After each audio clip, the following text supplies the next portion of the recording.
J. Cole just broke his silence, and the entire hip-hop world is shaking. After years of whispers, delays, and industry rumors, Cole didn't just announce an album, he dropped a warning. February 6, 2026. That date, it's not a release, it's a reckoning. And what he revealed has fans, critics, and rival rappers scrambling to decode what's really happening. Everybody thought they knew what the fall-off was gonna be. Another J. Cole project, maybe introspective, maybe experimental, classic Cole vibes. That was the version people expected. Quiet, thoughtful, respectful. But when Cole finally surfaced after years of radio silence, he flipped the entire script. This wasn't a comeback album. This wasn't a victory lap. This was something darker, something final. And the way he announced it, the language he used, the imagery he painted, it didn't feel like promotion. It felt like a eulogy, not for hip-hop, for himself. Cole walked back into the spotlight, and instead of celebrating, he issued a challenge that nobody saw coming. The whole narrative just twisted, because this isn't about falling off anymore. This is about who gets to control the story when the fall begins. And Cole just made it clear, he's writing his own ending. Let me break down exactly what Cole revealed, because this is where everything starts clicking into place. First, he confirms the fall off is real. Not a rumor, not a concept, a finished album, locked in, ready. After a decade of speculation, delays, and fan theories, Cole finally put the confirmation out there. But that's just the surface. He goes deeper. He reveals the release date, February 6, 2026. And listen, that's not just a random drop date. That's strategic. That's calculated. That's a man who knows exactly what moment he wants to own.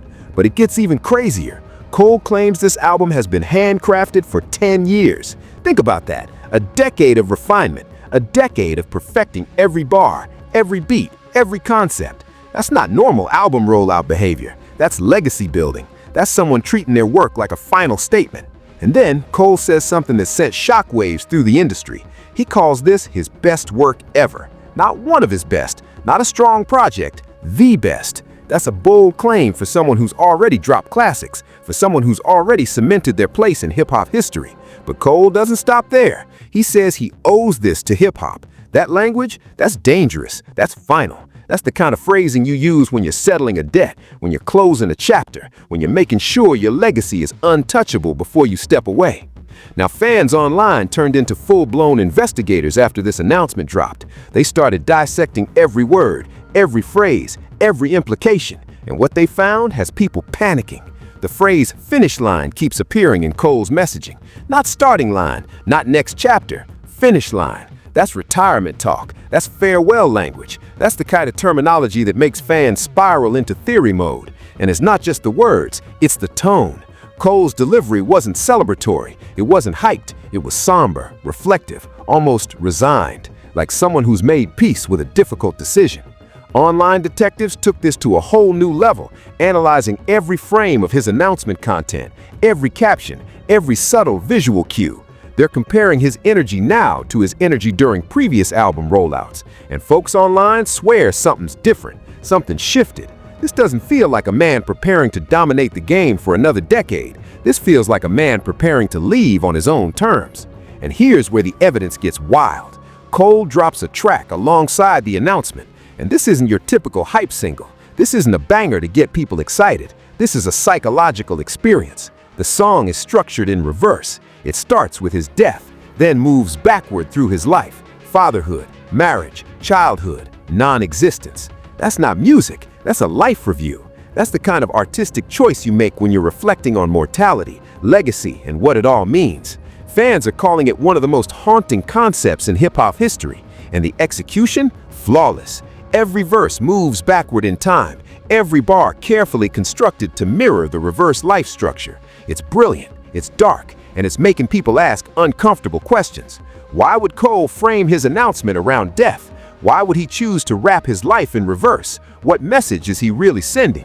Because let's keep it real, when an artist opens their album rollout with a song about dying first, that's not accidental, that's intentional, that's symbolic. That's someone trying to tell you something without saying it directly. Now, let's get into the motive, because this is where the entire situation starts making sense. For years, the industry has whispered the same word behind J. Cole's back: falling off. Not because his music declined, not because his fan base shrunk, but because he refused to play the game the way everyone else does. Cole doesn't chase trends. He doesn't flood streaming platforms with features. He doesn't start Twitter beefs for attention. He moves differently. And in an industry that rewards constant visibility, that strategy gets labeled as decline. Think about it. When was the last time you saw Cole dominate headlines for weeks straight? When was the last time he dropped a controversial statement that had every blog and podcast dissecting his words? He doesn't operate that way. And to some people in the industry, silence equals irrelevance. But here's what they missed. While everyone was calling him washed, Cole was building. While critics were saying he lost his edge, Cole was perfecting his craft. While the internet was declaring him irrelevant, Cole was constructing what he claims is his masterpiece. That's a different kind of power move. That's someone who understands that legacy isn't built through constant noise. It's built through timeless work. But the whispers got louder, especially after certain moments in his career. The Kendrick situation, the feature debates, the GOAT conversations where his name started getting left out. Cole felt that. You can hear it in his music. You can see it in his public statements. He's been addressing the falling off narrative indirectly for years. But instead of clapping back with interviews or social media rants, Cole stayed quiet. He let the noise build. He let the critics talk. He let the doubters doubt. And now he's responding, not with words, with a decade-defining album, with a release date that demands attention, with an artistic statement so bold that it forces everyone to reckon with his place in hip-hop history. This is calculated revenge. This is someone who's been watching, listening, and plotting the perfect response. And the fall off? That title isn't defensive, it's weaponized. Cole has taken the exact criticism used against him and turning it into his legacy project. He's saying, "You think I'm falling off? Watch me redefine what that even means." That's genius-level psychological warfare. But there's more to this story. Cole's career has always been about control. Control over his narrative, control over his release schedule, control over his artistic direction. He's never been the artist who bends to label pressure or fan demands. He moves when he's ready. He speaks when he has something to say. And that independence, that self-determination, it's rare in modern hip-hop. Most artists are trapped in cycles of constant content creation, forced to drop music whether they're inspired or not, pressured to stay relevant through any means necessary. Cole rejected that model entirely. And for a while, it worked. He built a loyal fan base, he earned critical respect, he secured his financial future. But the industry changed around him. Streaming metrics became everything, viral moments became currency, and artists who couldn't adapt to that new landscape started getting left behind. Cole watched legends get pushed aside. He watched pioneers get forgotten. He watched the culture he loved become obsessed with numbers over artistry. And somewhere in that observation, something shifted. Maybe Cole realized that no matter how good the music is, the industry will always find a way to diminish it. Maybe he recognized that the falling off narrative is inevitable for every artist who refuses to play the game. Maybe he understood that the only way to control his legacy is to end it on his own terms. That's the motive. That's the backstory. That's why this announcement feels less like excitement and more like preparation. Cole isn't just dropping an album. He's making a statement about artistic autonomy, industry politics, and what it means to leave while you're still great. But here's the part that really hits different, the part that makes this whole situation feel heavy. This isn't just about industry politics or career strategy.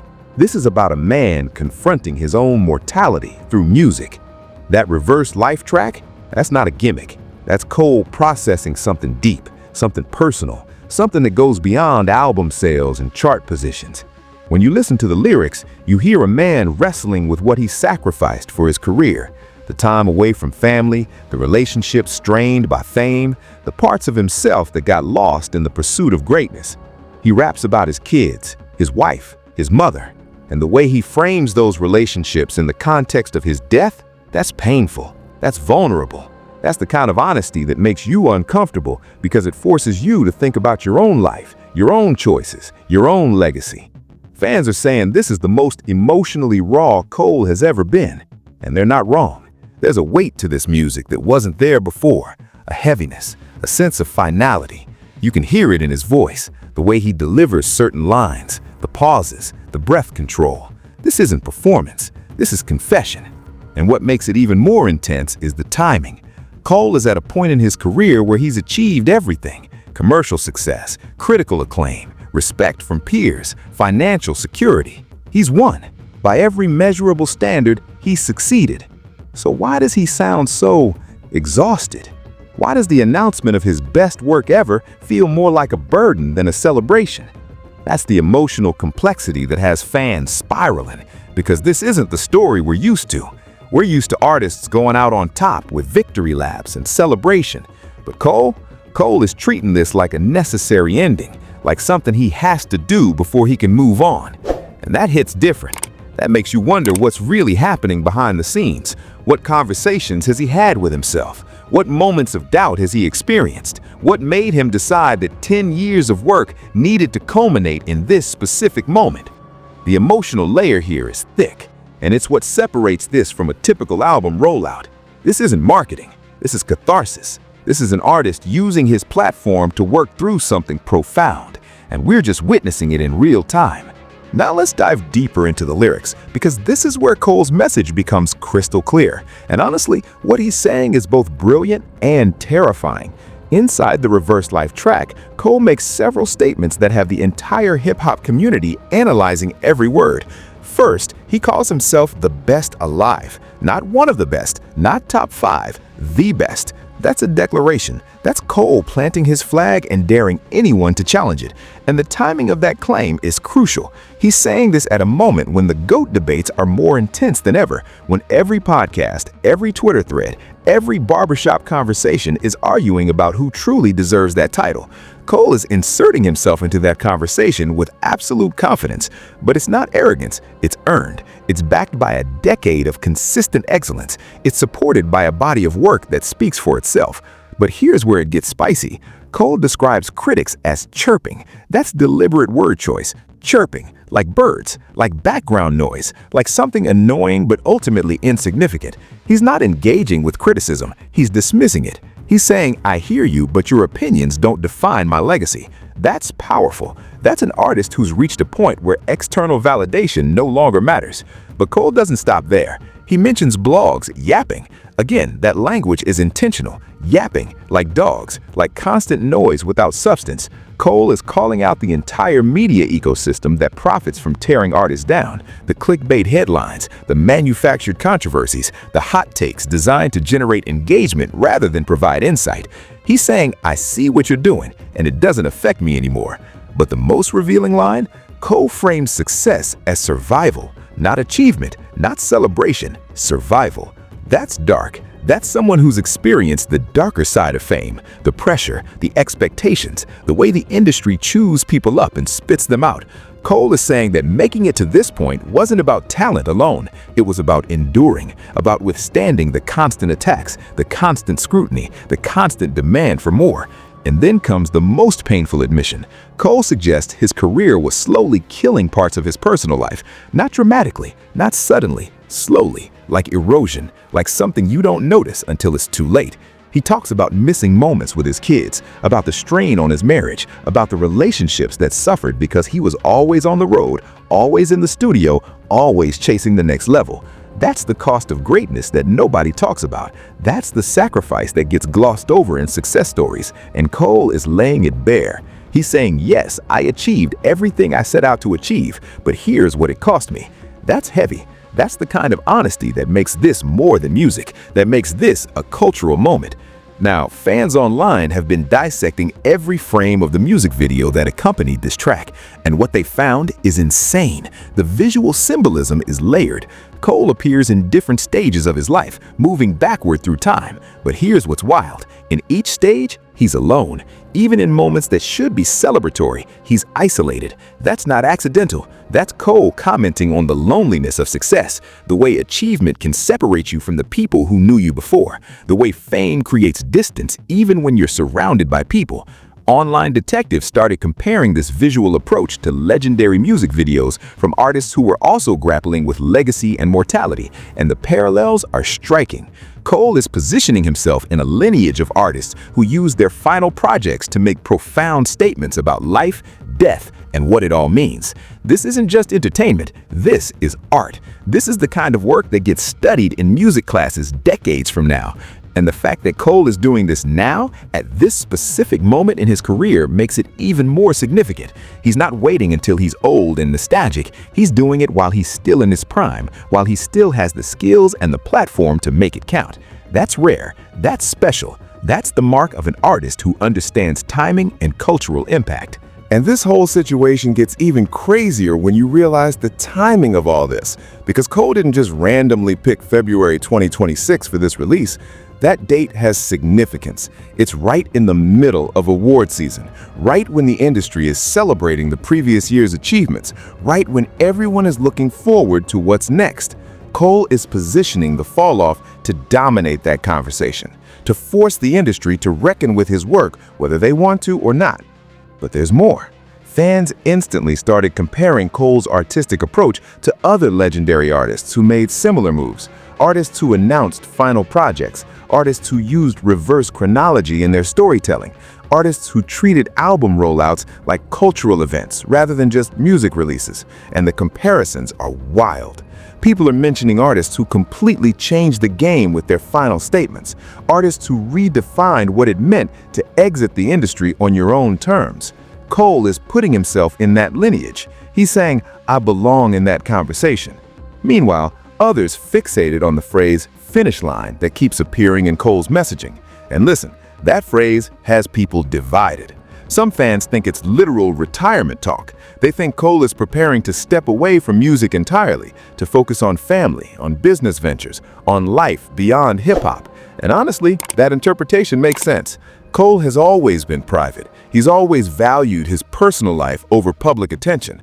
Maybe he's reached a point where he's ready to prioritize differently.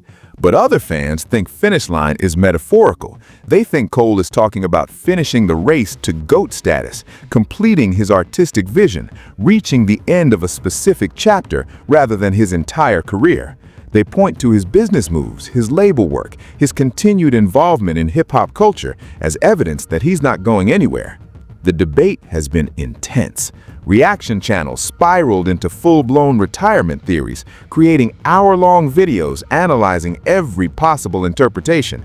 Hip-hop Twitter erupted into GOAT debates and panic, with fans arguing about where Cole ranks all time and whether this announcement changes his legacy. Some people are saying this makes him top 3 undisputed. Others are saying it's too early to tell. The discourse has been wild. And here's the thing.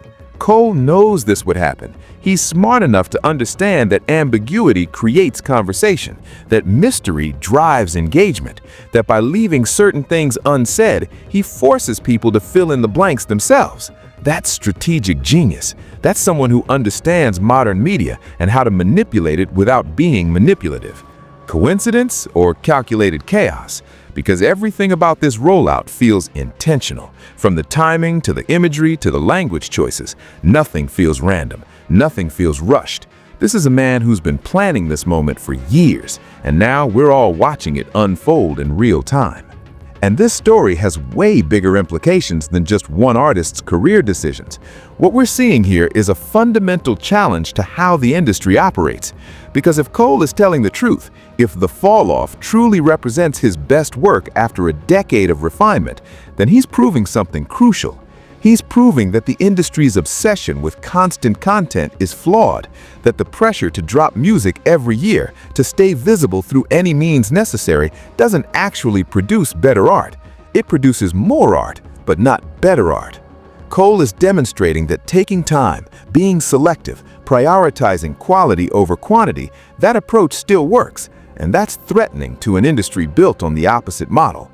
The bigger conversation here is about artistic autonomy and mental health in hip-hop. When you constantly chase relevance, when you measure your worth by streaming numbers and social media engagement, you're not just building a career, you're destroying yourself. Cole's reverse life track is a commentary on that destruction. It's showing how the pursuit of success can work backward through your life, eroding the things that actually matter. And that's a message the industry doesn't want artists to internalize. Because if more artists started prioritizing their well-being over their output, if more artists demanded control over their timelines and creative processes, the entire system would have to change. Cole's situation is a wild example, but it's also a warning for anybody with a platform. The more you sacrifice for your career, the more you risk losing yourself in the process. And the fall-off might be Cole's way of saying he's not willing to make that trade anymore. This could expose how the industry chews up legends and replaces them with younger, more compliant versions, how it creates impossible standards and then punishes artists for not meeting them, how it profits from artists' struggle while pretending to celebrate artists' success. And Cole just volunteered to be the example. That's brave, that's necessary, that's the kind of cultural intervention that could shift how we think about longevity in hip-hop. Let's be completely honest about what's happening here. When an artist says, "This is my best work, I owe this to hip-hop," and "finish line" in the same breath, and then drops a song where he dies first, that's not normal promotion. That's not typical album rollout strategy. That's a signal. And the question everyone's asking is, what kind of signal? Is this Cole's last chapter, his final statement before stepping away from music entirely? Or is this the most brutal power move of his career? A way of reclaiming his narrative and forcing everyone to recognize his greatness before he decides what comes next? The speculation is wild. Some people think Cole is preparing for retirement. Others think he's preparing for domination. And honestly, both interpretations make sense, because Cole has always operated on a different frequency. He's never done what people expected, so why would this moment be any different? What we know for certain is this: February 6th, 2026 is circled on every hip-hop fan's calendar.